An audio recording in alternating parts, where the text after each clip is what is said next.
చట్టమునకు అభ్యంతరం కలిగించకుండున్నట్లు అన్నాడు యేసయ్య. గుర్తుందా?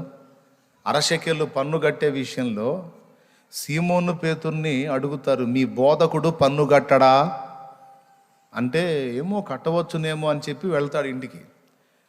వెళ్ళి యేసయ్యకి విషయం చెప్పక మునిపే ఇంట్లోకి అడుగు పెట్టుచూ ఉండగానే ప్రభు అంటాడు, సీమోనా, భూరాజులు సుంకము ఎవని యొద్ద వసూలు చేతురు? దాసుల యొద్దనా, కుమారుల యొద్దనా? అయ్య బాబాయ్, తెలిసిపోయినట్టుంది, ఈయన మావులుడు కాదు. ప్రభువా, దాసుల యొద్దనే అంటాడు. అట్లయితే కుమారులు స్వతంత్రులే, అంటే పన్ను కట్టాల్సిన అవసరం లేదు మనం. అయినా వారికి మనం అభ్యంతరము కలిగించకుండున్నట్లు గాలము తీసుకొని సముద్రమునకు వెళ్ళి మొదట నువ్వు గాలం వేసి ఫస్ట్ వచ్చే చేపను పట్టుకొని నోరు తెరు, అందులో ఒక షెకెలు నీకు దొరుకుతుంది.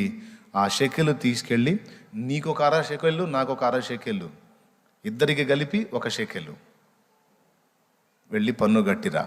మనము వారికి అభ్యంతరం కలుగజేయకూడదు అన్నాడు. కాబట్టి గవర్నమెంట్కి, చట్టానికి అభ్యంతరం కలుగజేయకుండాన్నట్లు యేసు ప్రభువే స్పందించినప్పుడు మనం కూడా జాగరూకులమై ఉండాలి. అందుకే గవర్నమెంట్ని గౌరవించాం, చట్టాన్ని గౌరవించాం. అప్పుడున్న పరిస్థితుల్లో ప్రజాక్షేమాన్ని కోరే వాళ్ళు ఆ చట్టాన్ని చేశారు కనుక తప్పకుండా దాన్ని గౌరవించాలి. ఎందుకంటే అందరి క్షేమాన్ని గవర్నమెంట్ కోరింది కనుక లోబడ్డాం. ప్రైజ్ ద లార్డ్, హల్లెలూయా. ఇక వాళ్ళు స్వేచ్ఛనిచ్చినప్పుడు పరిగెత్తుకుంటూ వచ్చి, చచ్చిపోతే చచ్చిపోయాం, దేవునికి స్తోత్రం, దేవుని ఆరాధించే చచ్చిపోదాం, అంతేగాని చర్చిలు మూతేసుకొని ముళ్ళ కంపలు అడ్డం పెట్టుకొని శాపగ్రస్తంగా ఉంచడం న్యాయం కాదు, ఇది దేవునికి మహిమ కాదని తెగించి అడుగు ముందుకేసాం. ఈ జాబితాలో దేవుడు నంబర్ 1లో మనల్ని ఉంచినందుకు దేవునికి స్తోత్రం. హల్లెలూయా, గట్టిగా ఓకేనా? ఇది మళ్ళీ గర్వం అయిద్దేమో, అతిశయం అయిద్దేమో, ఏం కాదులే. కానీ అది ఆ విధంగా మనల్ని దేవుడు ప్రోత్సహించాడు. ఇది దేవునికే మహిమ. Okay, right. మిగిలిన వాళ్ళు ఆపుకున్నారంటే వాళ్ళు కూడా మంచిగానే ఆలోచించారు. ఎందుకు వచ్చిన గొడవ, ప్రజల ప్రాణాలతో చెలగాటం అన్న కోణంలో వాళ్ళు ఆపుకున్నారు. వాళ్ళని బట్టి దేవునికి స్తోత్రం.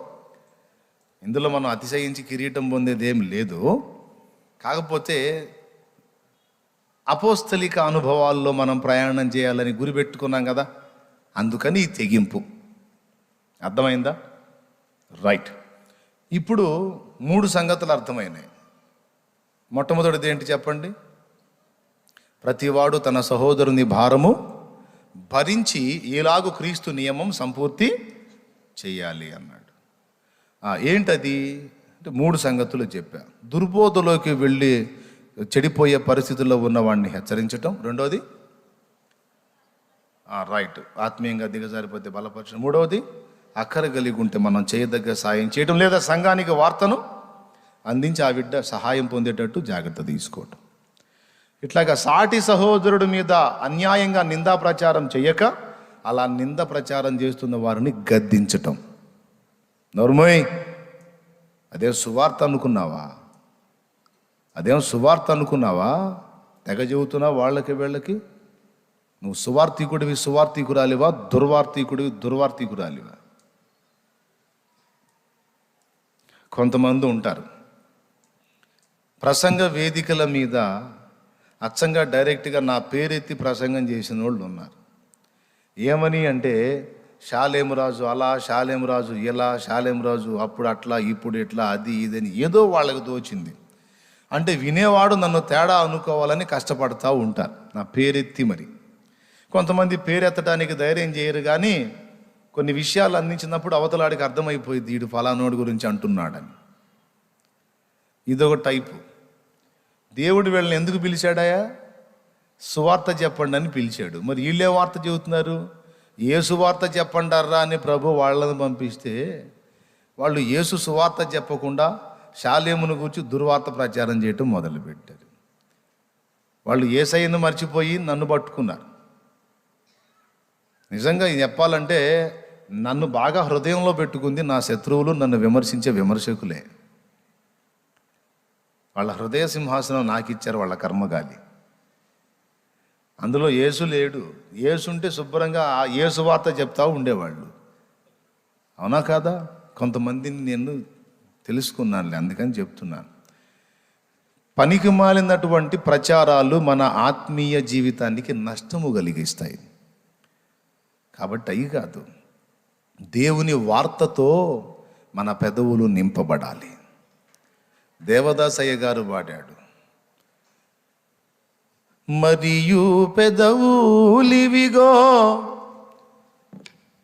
తనువు నాదిదిగో గైకొనుము అనే పాటలో ఈ పెదవులను నీ మహిమగల సువార్తతో నింపయ్యా అని వేడుకున్నాడు. తనువు నాదిదిగో గైకొనుమియో ప్రభువాని పనికి ప్రతిష్ఠించుమీ. తనువు నాదిదిగో గైకొనుమియో ప్రభువాని పనికి ప్రతిష్ఠించుమీ.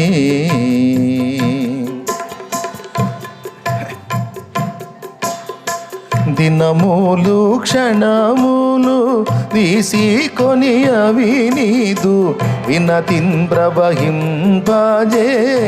శక్తి నీయోమి. తనువు నాదిదిగో గైకొనుమియో ప్రభువాని పనికి ప్రతిష్ఠించుమీ. దేవునికి మహిమ కలుగునుగా. ఎప్పుడు అలాంటి పనులు మనం సేవకుడు గురించి సేవకుడు చేయకూడదు, విశ్వాసుల గురించి విశ్వాసి కూడా. ఒక దుర్బోధ చేసే వాళ్ళ విషయంలో మాత్రం పేరెత్తి చెప్పొచ్చు, బహిరంగంగా ఖండించవచ్చు. ఫలానా వ్యక్తి దుర్బోధ చేస్తున్నాడు, మీరు జాగ్రత్త అని చెప్పొచ్చు. ఎందుకంటే పౌలు చెప్పాడు, వారిలో అలెగ్జాంద్రును హుమెనైను ఉన్నారు అన్నాడు, పేర్లెత్తి చెప్పాడు. కాబట్టి తప్పుడు బోధ సత్యవాక్యం విషయంలో తప్ప ఇక వేరే విషయాలు, పర్సనల్ లైఫ్, జీవితానికి సంబంధించిన విషయాలు ఎప్పుడు కూడా మన సాటి సహోదరివి కానీ సహోదరుడివి కానీ నలుగురిలో పంచి ఆరడిపరిచే పాపం ఎప్పుడూ చేయకూడదు. ఎంతమందికి అర్థమైంది? చేస్తారా? జాగ్రత్త. అప్పుడు నీవు క్రీస్తు నియమం సంపూర్తి చేసిన వ్యక్తివి కాదు. అలా నువ్వు ఇతరులకు వాళ్ళ గురించి ప్రచారం చేయటం వల్ల అవతలి వాళ్ళకి ఎట్టి ప్రయోజనం లేదు. ఎప్పుడు అలా చేయొద్దు. గుండెల్లో భయం కలిగి ఉండు. ఇది నేను 10 మందితో మాట్లాడితే వాళ్ళకు వచ్చే ప్రయోజనం ఏంటి? పాపం చేసిన మనిషిని గురించి 10 మందికి చెబితే వాళ్ళు కూడా తెగిస్తారు కదా, చెప్పకూడదు. ఈ విధంగా ఓకే. 3 తర్వాత ఏమన్నాడు?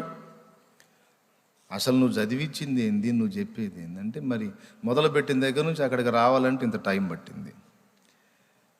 ఎవడైనను వట్టివాడై ఉండి తాను ఎన్నికైన వాడనని ఎంచుకునేలా తన్ను తానే మోసపరచుకొనును అన్నాడు. ఇది 2వ విషయం.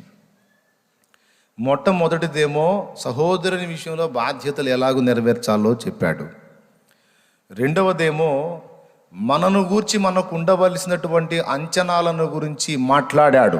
స్తోత్రం చెప్పండి గట్టిగా. అబ్బే, ఏది ఇంకోసారి గట్టిగా అందరూ కట్టుకొని ఒకసారి చెప్పండి. అది 2వది ఏంటంటే, మన మీద మనకున్న తలంపుల విషయంలో, అంచనాల విషయంలో బహు జాగరూకులమై ఉండాలి. ఇప్పుడు అన్నీ ఉన్నాకు అణిగిమణిగి ఉంటుంది, ఏమీ లేనాకు ఎగిరెగిరి పడుద్దని లోకంలో సామెత ఉంది. ఏమండి? విషయం ఉన్నోడేమో మౌనంగా దీనంగా మరుగునుంటే, విషయం లేనోడు హడావుడిగా కనపడుతుంటాడు. ప్రచారార్భాటం ఎక్కువ. దీనికే అల్పుడెప్పుడు బలుకు ఆడంబరముగాను సజ్జనుండు బలుకు చల్లగాను కంచు మోగునట్టు కనకంబు మోగున అన్నాడు వేమనగాను. అల్పుడేమో ఆడంబరంగా హడావుడి చేస్తే సజ్జనుండు గోప్యంగా ఉంటాడు. కంచు అంటే ఇత్తడి, అది బంగారు వర్ణంలోనే ఉంటుంది, అవునా? కానీ బంగారంతో గంట చేస్తే సప్పుడు రాదు, కంచుతో గంట చేస్తే టంగని ఊరు మొత్తం వినపడింది, అవునా? మరి ఊరు మొత్తం వినబడే అంత సప్పుడు చేస్తుంది ఈ కంచు గంట అని మార్కెట్కి తీసుకెళ్ళి బంగారాన్ని కంచుని అమ్మకానికి పెడితే 10 కేజీల కంచు అయినా సరే, 20 కేజీల కంచు అయినా సరే ఎంత కొంటారు? ఎంత కొంటారు? 20 కేజీల ఇత్తడి ఎంత కొంటారండి? ఇత్తడి కేజీ ఎంత ఉంటుంది? మహా ఉంటే ఒక 1000 రూపాయలు ఉంటుందా? ఉంటుందా? ఒక 1000 రూపాయలు అనుకుందాం. 20 కేజీలు అంటే 20,000.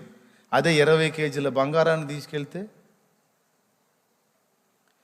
కనీసం కేజీకి వచ్చేసి ఎంత వస్తుంది? అమ్మో కదా. 20 కేజీల బంగారం అంటే మామూలు విషయమా? చాలా పెద్ద మొత్తంలో వస్తుంది కదా. అంత గోల్డ్ అమ్మితే ఎంత వస్తుందో తెలియదు, ఎందుకంటే నేను అమ్మలేదుగా. అవునా? సుమారు లక్షల్లో ఉంటుంది కదా ఏది కేజీ వచ్చి. అలాంటిది 20 కేజీలు కోట్లలో వస్తుంది. మరి 20,000 ఎక్కడ, కోట్లు ఎక్కడ? అది కంచుకి బంగారానికి వ్యత్యాసం. అది ఎక్కువ మంది ఈరోజు నేను గమనిస్తున్నాను కదా మనుషుల్ని, ఇప్పుడున్న ట్రెండ్లో ఎక్కువ మంది ఈ టైపులోనే ఉన్నారు. బంగారాన్ని గుర్తుపట్టేటువంటి ఆత్మీయ స్పర్శ నేటి అభినవ క్రైస్తవానికి గ్రహింపు లేదు. బంగారాన్ని గుర్తుపట్టే సామర్థ్యము ఈనాటి అభినవ క్రైస్తవానికి లేదు, బహు తక్కువగా ఉంది. ఎక్కువ శాతం నేటి అభినవ క్రైస్తవం అంతా కూడా కంచుని బంగారం అని భ్రమిస్తుంది. నేను చూస్తున్నానండి, పాత తరపు భక్తులు వాళ్ళు బోధించే నాణ్యమైన బోధ, వాళ్ళ భక్తి, వాళ్ళ మాట, వాళ్ళ పాట పాపం యూట్యూబ్లో పెడుతున్నారు. వాళ్ళందరి చూస్తుంటే నాకు చాలా దారుణమైన బాధ కలుగుతుంది. వామ్మో, ఈరోజు సంఘం ఎంత దుర్భర క్షామంలో ఉందో అర్థమైపోయింది నాకు. ఎందుకు తెలుసా? నేటి అభినవ క్రైస్తవం అంతా పబ్లిసిటీకి, హంగుకి, ఆర్భాటానికి, క్వాలిటీకి, ఆకర్షణకి, నాగరికత నిండిన మాటలకి ఆకర్షింపబడింది. కానీ నాణ్యమైన భక్తి ఇదిరా అని గుర్తుపట్టేంత గ్రహింపు అది కలిగి లేదు. ఆశ్చర్యం. కావాలంటే మీరు కూడా చూడండి, గొప్ప గొప్ప భక్తులు వాళ్ళు మాట్లాడిన మాటలు, వాళ్ళు పాడిన పాటలు, వాళ్ళు చెప్పినటువంటి ఉపదేశాలు మీరు చూడండి, యూట్యూబ్లో ఉన్నాయి. అక్కడ ఎంత వ్యూస్ ఉంటాయో చూడండి, ఎంతమంది దానికి ఉంటారో చూడండి. ఇక ఏముండదో, పబ్లిసిటీ, ఆర్భాటం. అబ్బో పెద్ద ప్రసంగికుడు అంట ఈయన, ఏం చెబుతాడో అని కూర్చొని కాసేపు వింటే పలావ్ దొరికిద్దేమంటే పాలబుడ్డి నోట్లో కుక్కినట్టు ఉంటుంది. చాలా గొప్పగా చెబుతున్నారు ఈయన గారి గురించి, మంచిగా పలావ్ దొరికిద్దేమో అని ఛానల్ ఓపెన్ చేస్తే ఒక పాలబుడ్డి నోట్లో కుక్కినట్టు ఉంటుంది. ఎంత పాలు తాగే ఉపదేశం. అంటే ఈ తరము క్రైస్తవ్యం ఎలా ఉంది అంటే అంత ఆత్మీయ క్షామముతో దిగజారిపోయి ఉంది. అప్పటి వాళ్ళ భక్తిని ఎవడో పట్టించుకోవటంలా. ఆ పాట, ఆ మాట, ఆ అనుభవాలు, ఆ ఉపదేశం, ఆ సత్యం ఎవరికి నచ్చట్లా, ఎవరు పట్టించుకోవట్లా. అరే బాబు ఎందుకురా మనకు వచ్చిన గొడవ అని వదిలేస్తా ఉన్నారు.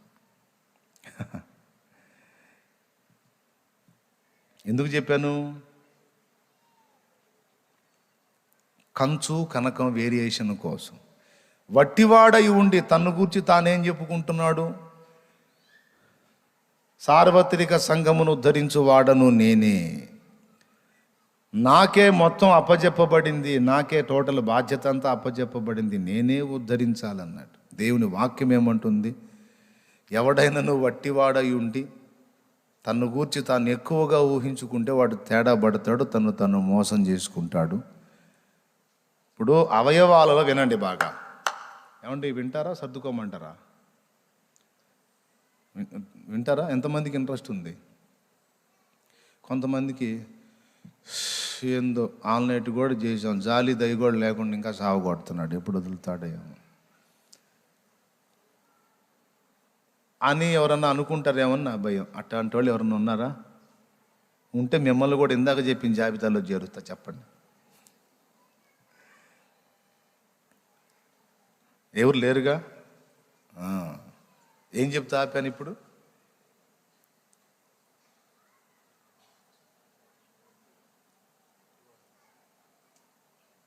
ఏం చెబుతా ఆపాను? వామ్మ, మీరు సరిగా వింటలేదు, నేను చెప్పను. కళ్ళు మూసుకొని ప్రార్థన చేస్తా. అవును, వట్టివాడై ఉండి తన్ను తాను. అందరూ వినండి, లైవ్లో ఉన్నవాళ్ళు కూడా వినండి. ఉన్నారు ఎవరన్నా?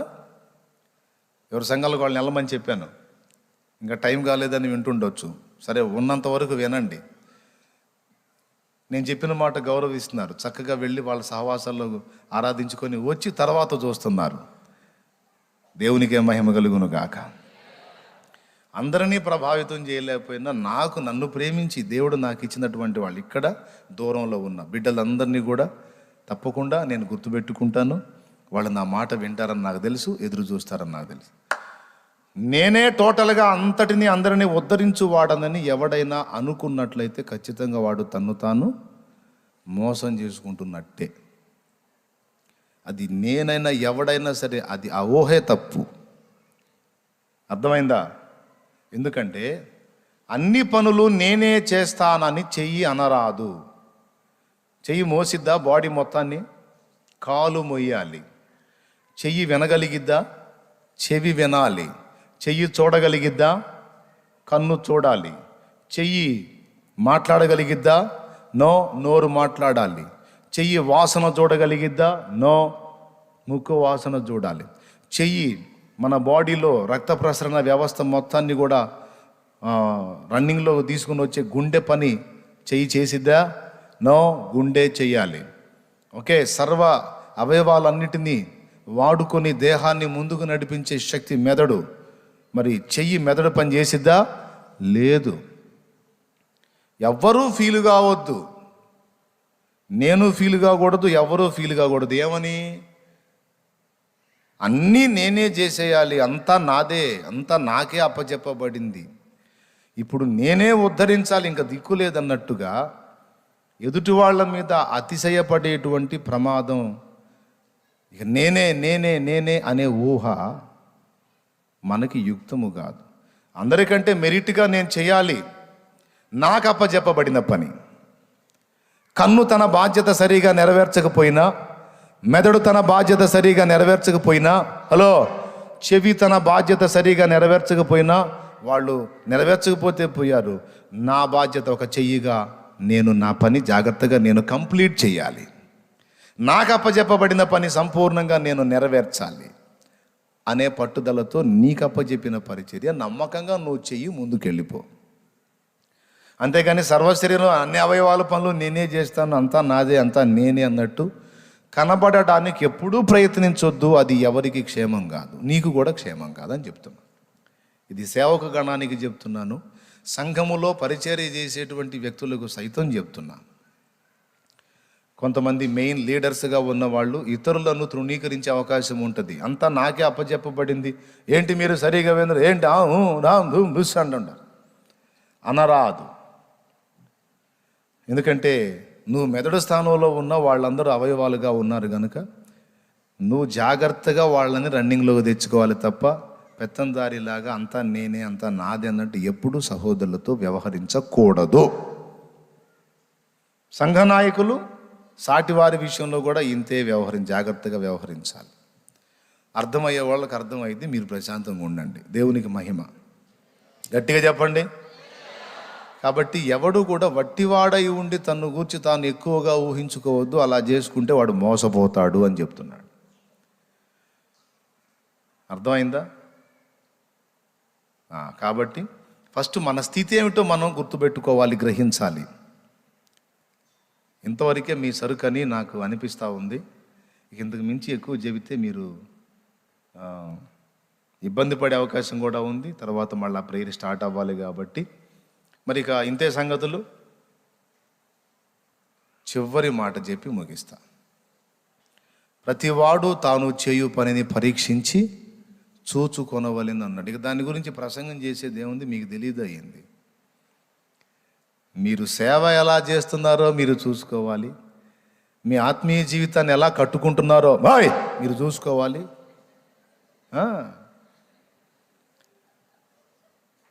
విశ్వాస పరీక్ష మీకు ఎదురైనప్పుడు ఎలా ప్రవర్తిస్తున్నారో మీరు చూసుకోవాలి.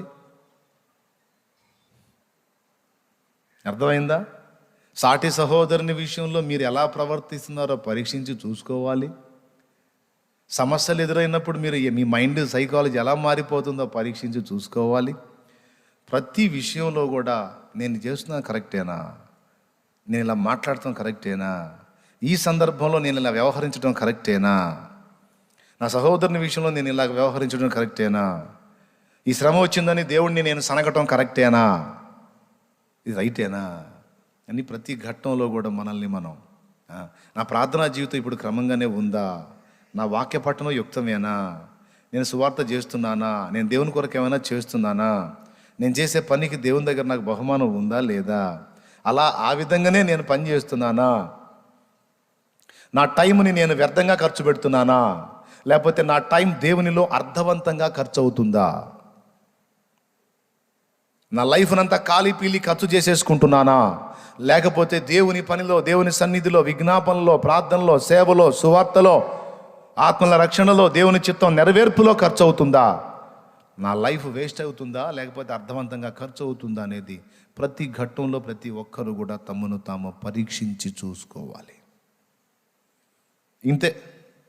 ఈ 3 సంగతులు అక్కడ ప్రస్తావించడం జరిగింది. ఈ 3 విషయాలు మీ హృదయంలో భద్రం చేసుకోండి. మొట్టమొదటిది సహోదరుల విషయంలో బాధ్యత. రెండవది తన్ను గూర్చి తాను ఎంచుకునే విషయంలో ఇతరుల కంటే తన్ను తాను యోగ్యునిగా గాక. ఒకవేళ దేవుడు కృప ఇస్తే వారికంటే ఎక్కువ కృప నాకు లభించింది, అందుకు నేను దేవునికి మహిమ చెల్లిస్తున్నాను అనాలి, కానీ వారికంటే నేను యోగ్యుడను అనరాదు. ఓకే, ఇతరుల కంటే నేను మంచివాణ్ణి కాబట్టి దేవుడు నన్ను ఆశీర్వదించాడు అన్నట్టుగా ఎప్పుడు అనుకోవద్దు. ఆయన కృప నీ ఎడలో వచ్చింది, నీ దీనత్వం నచ్చింది, దేవుడు నిన్ను దీవించాడు అనుకో. అర్థమైందా? చిలకలూరిపేట పట్టణంలో కావచ్చు, దేవుడు నాకున్న పరిధిలో ఉన్న సేవకులు చాలామంది ఉన్నారు. గొప్ప గొప్ప దైవజనులు, మంచి చదువుకున్న వాళ్ళు, గొప్ప జ్ఞానవంతులు, అభిషిక్తులు చాలామంది ఉన్నారు. వాళ్ళందరూ సేవ చేస్తున్నారు. వాళ్ళందరికంటే కాస్తో కూస్తో కొంచెం దేవుని పనిలో ఎక్కువ చేయడానికి దేవుడు నాకు అవకాశం ఇచ్చాడు. నేనేమనుకుంటాను తెలుసా, సహోదరులతో కూడా నేను ఆ మాటే పంచుకున్నది ఏంటంటే, అన్న మీ అందరికంటే నేను బలహీనుడనని దేవుడు గుర్తించాడు. మీ అందరికంటే కూడా నేను బలహీనుడనని దేవుడు గుర్తించాడన్నా.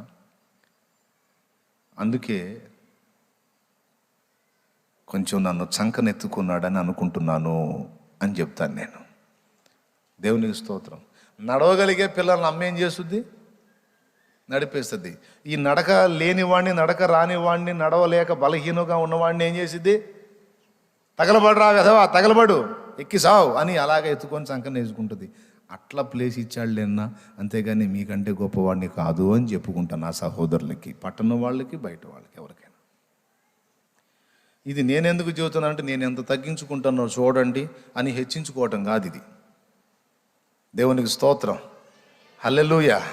మీకు మాదిరి కోసం ఎదుటి వ్యక్తుల ముందు అతిశయంగా ప్రవర్తించకుండా ఎదుటి వాళ్ళని మీకంటే యోగ్యులుగా మీరు ఎంచుకొని అందరినీ గౌరవించి ఘనపరుస్తారనే ఆశతో చెప్పా. దేవుడు మీకు వివేకం అనుగ్రహించుగాక. కాబట్టి పరీక్షించి చూసుకోండి. మీరు యుక్తంగా నడుచుకుంటే ధన్యులు. ఏదన్నా బ్యాలెన్స్ తప్పితే సరి చేసుకోండి. దేవుని కొరకు అప్పజెప్పిన పని నమ్మకంగా చేయండి. ఆఖరి మాట చెప్పి ముగిస్తున్నా, సంతోషంతో స్తోత్రం చెప్పండి, గట్టిగా చెప్పాలి. ఆఖరి మాట అనేసరికి ఎంత ఉల్లాసం వచ్చింది. సరే వినండి. మీకు దేవుడు అప్పచెప్పినటువంటి పని, ఇప్పుడు ప్రతివాడు తన పనిని ఎలాగో సంపూర్తి చేస్తున్నాడో పరీక్షించి చూసుకోవాలని కదా నేను చదివించాను. ఇప్పుడు మనకి 2 విధములైన పనులు అప్పచెప్పబడ్డాయి. ఆఖరి మాట అన్నా వినండి, ఎక్కువ టైం లేదు. 2 విధములైన పనులు. ఒకటేమో కుటుంబములో బాధ్యతలు నెరవేర్చే పని. రెండవది సంఘ కుటుంబంలో, దేవుని కుటుంబంలో దేవుడే నాకు ఇచ్చిన బాధ్యతలు నెరవేర్చే పని. కుటుంబ బాధ్యత దేవుడే నాకు ఇచ్చాడు, అది చూడాలి. సంఘంలో బాధ్యత కూడా దేవుడే నాకు ఇచ్చాడు, అది చూడాలి. ఈ రెండు దేవుడు నాకు అనుగ్రహించిన పనులు. ఇప్పుడు కుటుంబంలో నేను నెరవేర్చాల్సిన బాధ్యతలు సరిగా నెరవేరుస్తున్నానా లేదా అనేది పరీక్షించి చూసుకోవాలి. సంఘములో దేవుడు నాకు అప్పచెప్పిన పని నమ్మకంగా నేను నెరవేరుస్తున్నానా లేదా అనేది కూడా పరీక్షించి చూసుకోవాలి. కొంతమందికి దేవుడు పిలుస్తూ ఉంటాడు, నా పరిచర్య చేయి నాయన, నీకు ఈ తలాంత్ ఇచ్చాగా చెయ్యి నాయన అంటే, కుదరదులే ప్రభువా అని సర్దుకునే భక్తులు కూడా లేకపోలేదు. ఇప్పుడు అదనంగా కొన్ని పరిచర్యలు ఏర్పడ్డాయి. ఆ పరిచర్యల్లో పరిచారకులు అవసరమై ఉన్నారు. ఉన్న వాళ్ళలో కొంతమంది ఆ పనులు తెలిసిన వాళ్ళు చక్కగా అందులో జాయిన్ అవ్వచ్చు. కొంతమంది వచ్చి అడుగుతారు, అన్న నేను దేవుని పరిచర్య చేయాలనుకుంటున్నాను, ఫలానా టైం నుంచి ఫలానా టైం వరకు నాకు అవకాశం ఉంటుంది, ఇందులో నేను చేయాలనుకుంటున్నాను, నేను చేయదగ్గ పని నాకు చూపించండి, నేను చేస్తానని అడుగుతారు కొంతమంది వచ్చి. అలా అడిగిన వాళ్ళ విషయంలో ప్రార్థన చేసి వాళ్ళ సాక్ష్యాన్ని ఎంక్వైరీ చేసి తప్పకుండా నేను అవకాశం ఇస్తూ ఉంటాను. ఇప్పుడు ఈరోజు మీకు చెప్తున్నాను, ఆల్రెడీ పరిచారకులు అయితే ఇబ్బంది లేదు, ఇంకా పరిచర్యలోకి కంప్లీట్గా రాకుండా జస్ట్ వచ్చి వెళ్ళిపోతున్న స్థితిలో ఉంటే మీకు దేవుడు పరిచర్య చేసే అవకాశం ఇస్తున్నాడు. తప్పకుండా ఉన్న పరిచర్యల్లో ఏదో ఒక భాగంలో మీరు కూడా వాడబడవచ్చు. మీకు ఇంట్రెస్ట్ ఉంటే కూటమి అయిన తర్వాత తప్పకుండా ఇక్కడ సేవకులు ఉంటారు, వాళ్ళని కలిసి అన్న నేను పరిచర్య చేయాలనుకుంటున్నాను, నాకు ఇదిగో ఈ పని తెలుసు అని మీరు తెలియజేసి జస్ట్ ఒక మీ నంబరు మీ పేరు ఇస్తే రాసుకుంటారు. అవసరమైనప్పుడు మీకు కబురు వస్తుంది, మీరు జాయిన్ అవ్వచ్చు, ఇంటికాడ బాధ్యతలు నెరవేర్చవచ్చు, దేవుని సంఘంలో కూడా పరిచర్య నెరవేర్చవచ్చు. కొంతమంది ఇంటికాడ బాధ్యతల్ని పట్టించుకోరు, కానీ క్రీస్తునందు విశ్వాసులమైన మనం అలాగ ఉండకూడదు. పురుషుడుగా కుటుంబ బాధ్యతలు నీవు నెరవేర్చకపోతే అవిశ్వాసి కంటే కూడా చెడ్డవాడవి అని బైబిల్ చెప్పింది. తొందరగా తిప్పేసేయండి.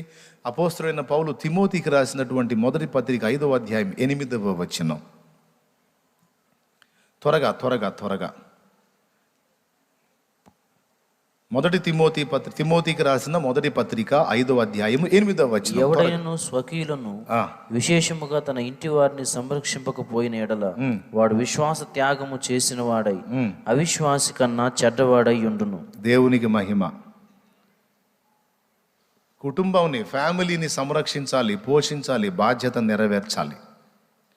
వాళ్ళకి ఏది తక్కువ చేయకూడదు. తన శాయశక్తులా కష్టపడి ఫ్యామిలీని బ్రతికించుకోవాలి, కాపాడుకోవాలి, భార్య బిడ్డల్ని పోషించుకోవాలి. అదే టైంలో భార్య కూడా తన భర్తకు ఇవ్వాల్సిన ఆదరణ, ప్రేమ, తను ఇవ్వాల్సిన సంరక్షణ తను ఇవ్వాలి. ఎవరికి? భర్తకి, బిడ్డలకి. భార్య ఒకవేళ ఆ బాధ్యతలు విస్మరించిందనుకో, ఆమె కూడా అవిశ్వాసి కన్నా చెడ్డదైంది. ఇక పెద్దలు వృద్ధులయ్యారు, పిల్లలు లైన్లోకి వచ్చారు. హలో, పెద్దలు వృద్ధులైపోయారు, ముసలోళ్ళు అయిపోయారు, పిల్లలు లైన్లోకి వచ్చారు. అమ్మా నాన్న నేను మిమ్మల్ని చూడను, పొండి, అడుక్కోపొండి, వృద్ధాశ్రమాల్లో చేరండి, భిక్షమెత్తుకోండి, నేను మిమ్మల్ని చూడను అని ఏ కొడుకైనా అంటే వాడు కూడా అవిశ్వాసి కంటే చెడ్డవాడు. ఒకవేళ నీ భార్య బలహీనురాలైంది, మిమ్మ బలహీనురాలైంది, ఇద్దరికి ఫైటింగ్ జరుగుతుంది, ఓకే, నువ్వు అవసరమైతే సొంత వేరు కాపురం పెట్టుకోనైనా సరే, ఎందుకంటే నీ భార్య మరి శోధిస్తుంది కదా, మిమ్మోళ్ళంటే నీకు తెగ ఇష్టం, మిమ్మంటే నీకు తెగ ఇష్టం, మీ నాన్నంటే నీకు తెగ ఇష్టం, అది ఇదని సోది చెబుతుంది కదా, ఈ సోది పడలేవు కదా, అందుకని ఎందుకు ఈ సైతాన్ గోల తీసి పక్కన పెట్టేసి ఆమెకు జరిగించాల్సిన న్యాయం ఆమెకు జరిగించి వృద్ధులైన అమ్మా నాన్నకు అందించాల్సిన చెయ్యి వాళ్ళకి ఇవ్వాలి. అప్పుడు మాత్రమే నువ్వు విశ్వాసివి, దేవునికి ఇష్టడివి. భార్య కొంగు పట్టుకొని వెళ్ళిపోయి అమ్మా నాన్నకు పట్టెడు అన్నం పెట్టలేని ఓ కుమారుడా, నువ్వు అవిశ్వాసి కంటే చెడ్డవాడవు నాయనా. నేను ఇక ఎంత భక్తుండని భ్రమపడినా అది నీ బొంద తప్ప నిజం కాదు. అర్థమైందా? నీ భ్రమ, నీ బొంద, నీ భక్తి. నువ్వు ఎలా చేస్తున్నావో పరీక్షించి చూసుకో. కాదు వాళ్ళు మంచోళ్ళు కాదు, వాళ్ళు చెడ్డవాళ్ళు. చెడ్డవాళ్ళైనా సరే నీకు జన్మనిచ్చారు కనుక వాళ్ళ బాధ్యత. కనీసం నువ్వు వెళ్ళే అవకాశం లేకపోతే వాళ్ళకు పంపేదన్నా పంపించు. నీ వైపు నుంచి వాళ్ళకు చెందాల్సిన డబ్బు చెందేటట్టు చేయి. వృద్ధులో ఎక్కడ తెచ్చుకొని తింటారో? వాళ్ళ పొట్ట కట్టుకొని నిన్ను మేపారు, వాళ్ళు చినిగినే కట్టుకొని నీకు మంచి తొడిగించారు. పదార్థాన్ని వాళ్ళు తినాలనుకున్న పదార్థాన్ని నానా అని పరిగెత్తుకుంటూ వస్తే నీ నోటికి ఇచ్చి నువ్వు తింటుంటే సంతోషపడి పక్కకి వెళ్ళిపోయారు. కడుపు కట్టుకున్నారు, చినిగనే కట్టుకున్నారు. వాళ్ళు అవమానపరచబడుతూ నిన్ను ఘనంగా చూశారు, అమ్మా నాన్న. ఈరోజు నువ్వు గడిచి గట్టెక్కి ఒక స్థాయికి వచ్చి ఏదో ఒక అమ్మగారు తయారైందని ఆ అమ్మగారిని చేయబట్టుకొని వెళ్ళిపోయి కోటి ఆశలు నీ మీదే పెట్టుకొని ఎంతో శ్రమించిన తల్లిదండ్రుల వృద్ధాప్యంలో వాళ్ళకు దుర్మార్గంగా వదిలేయటం దేవుడు ఒప్పుకుంటాడు అనుకున్నావా? నువ్వు ఎంత భక్తుడు కావచ్చు, ఎంత నువ్వు బోధకుడు కావచ్చు, స్పీకరు కావచ్చు, లేకపోతే మరొకడివి కావచ్చు, లేకపోతే నువ్వు సీనియర్ మోస్ట్ విశ్వాసివి కావచ్చు, సంఘములో గొప్ప భజన నీకు ఉండొచ్చు, కానీ దేవుడు ఒప్పుకోడు. దేవునికి స్తోత్రం కలుగునుగాక. మనస్సు రాదు కొంతమందికి. ప్రియులారా, మనం అలాగుండకూడదు. అది అవిశ్వాసి కన్నా చెడ్డతనం అని చెప్పాడు. కాబట్టి ఫ్యామిలీని సంరక్షించాలి. తల్లిదండ్రులుగా ఉన్న వాళ్ళు పిల్లల్ని సంరక్షించుకోవాలి. తల్లిదండ్రులు వృద్ధులైతే పిల్లలు పెద్దవాళ్ళు అయి ఉంటే ఆ వృద్ధుల బాధ్యత వీళ్ళు తీసుకొని సంరక్షించాలి. కనీసం దగ్గర పెట్టుకోకపోయినా వాళ్ళు దూరంగా ఉన్నా సరే కొడుకు వెళ్ళి తల్లిదండ్రికి గుట్టుగా అందించుకొనైనా రావాలి. ఎందుకంటే కొంతమంది భార్యలు సైతాన్లు ఉంటారు, దురాత్మ శక్తులు ఉంటాయి. కొంతమంది భార్యలు దురాత్మ శక్తులు ఉంటారు. నన్ను తిట్టుకోవద్దు, తిట్టుకున్నా పర్వాలా, మీరే లెక్క చెప్పుకుంటారు దేవుడికి. ఇంత ఆట తీస్తాడు దేవుడు. కొంతమంది సైతాన్ ఉంటారన్నమాట, సైతాన్ బ్యాచ్. వీళ్ళకి వాళ్ళ పుట్టింటి వాళ్ళకి పెడితే మహామజా. అమ్మా నాన్నకి ఏదన్నా అందించుకొని వచ్చాడు అనుకో, ఇచ్చుకొని వచ్చామని 2 రోజులు ఏడిపించింది పాపం వాడిని ఈ దురాత్మ. ఇక దురాత్మ పట్టినట్టు పట్టిద్ది. వాడికి కూడు ఉండదు, ఇక నీళ్లు తోడదు, ఏం చేయదు. దుష్టశక్తి.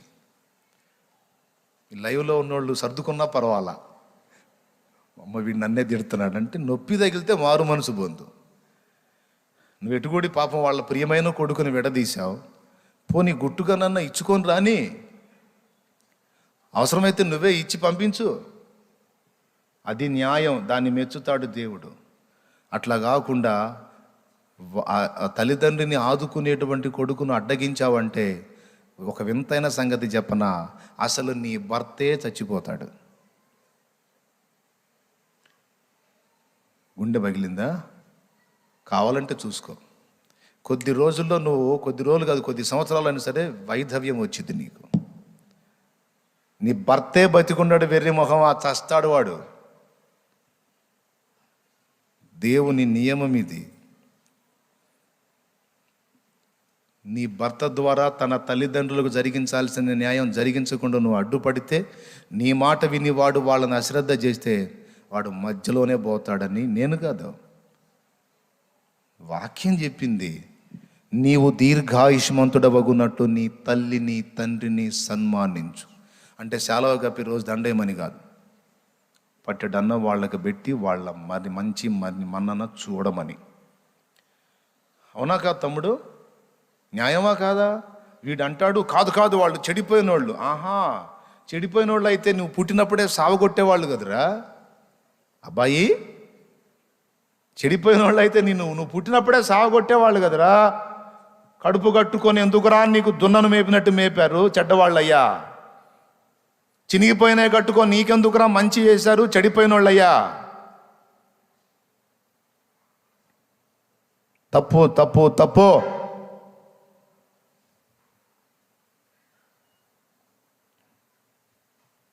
అయితే కావచ్చు చెడ్డవాళ్ళు, నువ్వు చెడ్డవాడివి కావద్దు. నువ్వు విశ్వాసిగా నడుచుకో. కుటుంబ బాధ్యతను నెరవేర్చాలి. అది నెరవేర్చినప్పుడు నువ్వు అవిశ్వాసి కంటే చెడ్డవాడివి. అంటే రక్షణ కూడా ఉండదురా నీకని చెప్తున్నాడు. ఎంత డేంజరో చూడండి. స్తోత్రం చెప్తారా?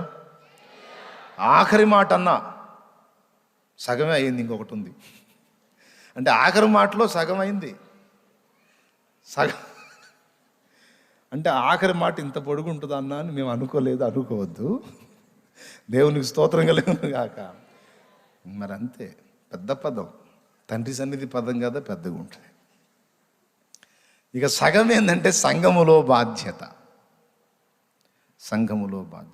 ఇంకొకటి కూడా చెప్తున్నా, కొంతమంది అల్లుళ్ళు ఉంటారు. అల్లుళ్ళు పాపం కూతురు ఒక్కతే ఆ తల్లిదండ్రికి.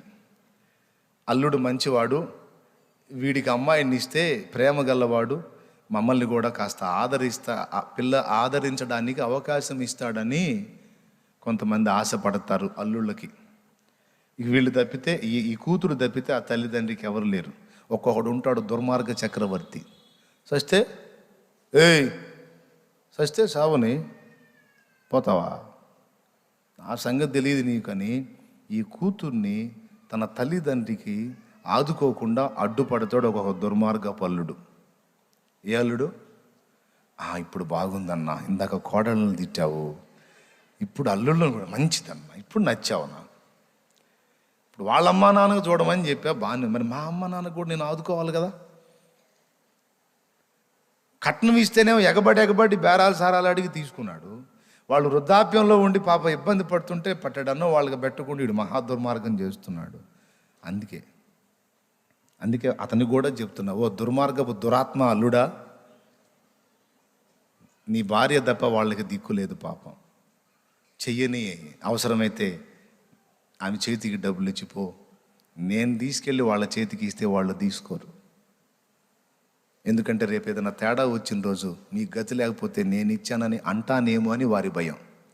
కాబట్టి ఇదిగో, నాకు తెలియదన్నట్టు నువ్వే తీసుకెళ్ళి వాళ్ళకి ఇచ్చిరా, వాళ్ళు ఇబ్బంది పడుతున్నారని తెలిసింది అనే అల్లుడు ఎవడైతే ఉన్నాడో అతడు ఉత్తముడు. వాడు దీవించబడతాడు. దేవునికి స్తోత్రం కలుగును గాక. హల్లెలూయా. ఇట్లా సహాయం చేయకపోగా ఇంకా వాళ్ళ దగ్గర ఏమైనా ఉంటే తేసరాన్ని లాగుడుగాళ్ళు ఉంటారు కొంతమంది. తప్పు. మనం అలాగూ చేయకూడదు. దేవుని సంబంధులం మనం. ఎవరు మనం? దేవుని సంబంధులం. దేవుని బిడ్డలకు తగినట్టుగా మన మెంటాలిటీని సెట్ చేసుకోవాలి. అలాగున్నామో లేదో పరీక్షించి చూసుకోవాలి. Okay, right. ఈ విధంగా దైనందిన జీవితంలో ఫ్యామిలీ విషయాల్లో ఇలా జాగ్రత్తలు తీసుకోవాలి. నచ్చిందా మీకు? కరెక్టేనా? న్యాయం ఉందా ఇందులో? అన్యాయమా? మరి చేయత్తలేదే, న్యాయమేనా? రైట్. మీకు అందరికీ వందనాలు. రెండవ విషయం, చివరి మాట చెప్పి ముగిస్తా. ఇది ముఖ్యమైన మాట. ఇంకా కాలేదా అన్న? అయిపోయింది. ఏమిటంటే, సంఘములో నీ బాధ్యత, సంఘములో నీకు దేవుడు అప్పచెప్పిన పని నువ్వు సరిగా నెరవేరుస్తున్నావా లేదా? ఎక్కడెక్కడ ఎవరెవరికి దేవుడు ఏ స్థానాలు ఇచ్చాడో, ఏ బాధ్యతలు ఇచ్చాడో, ఆ స్థానాల్లో మీరు నిలిచి ఆ పని సంపూర్తి చేయకపోతే నాకు ఇబ్బంది. ఏ ఒక్కడు తన బాధ్యత సరిగా నెరవేర్చకపోయినా నేను సమర్థవంతంగా ప్రకటించలేను, ఆత్మలను బలపరచలేను, రక్షించలేను. పని కుంటుపడుతుంది. ఎవరి పని? నా పెళ్ళే? పెద్దగా చెప్పండి. నా మ్యారేజా కుంటుపడేది? నా మ్యారేజ్ అయితే దరిద్రం, కుంటుపడ్డా ఇబ్బంది లేదు. కానీ ఇది దైవకుమారుడైన క్రీస్తు వివాహమునకు వధువును సిద్ధపరిచేటువంటి పరిచర్య. దేవునికి స్తోత్రం కలుగును గాక. దేవదూతలకు సైతం దక్కని సేవ. దూతలు చేయని నీ దివ్య సేవను ధూళినైన నన్ను చేయ కృపనిచ్చితివే. దూతలు చేయని నీ దివ్య సేవను ధూళినైన నన్ను చేయ కృపనిచ్చితివే. ధూపార్తిని చేపట్టి చేసేదా, ధూపార్తిని చేపట్టి చేసేదా. శాశ్వత కృపను నేను తాళంచగా కానైతిని నీ సన్నిధిలో కానుకానైతిని, నీ సన్నిధిలో శాశ్వత కృపను నేను తలంచగా.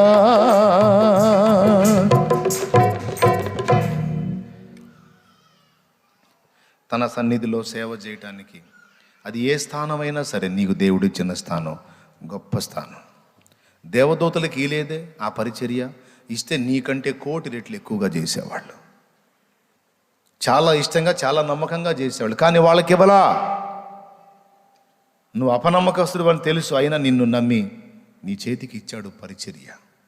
ఇచ్చినటువంటి పరిచర్య ఏ స్థానంలో నిన్ను ఉంచాడో దానికి 100కి 100% న్యాయం చెయ్యాలి అనే ఆరాటం, పట్టుదల, దీక్ష ఉండాలి.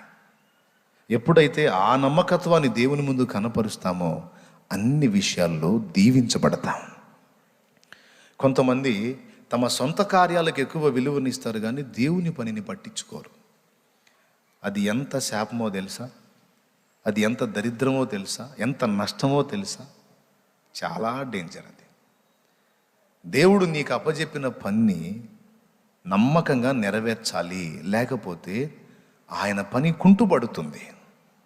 నేనైనా మీరైనా నాకు అప్పజెప్పిన పని నేను నెరవేర్చే విషయంలో ఆరాటం కలిగి ఉండాలి.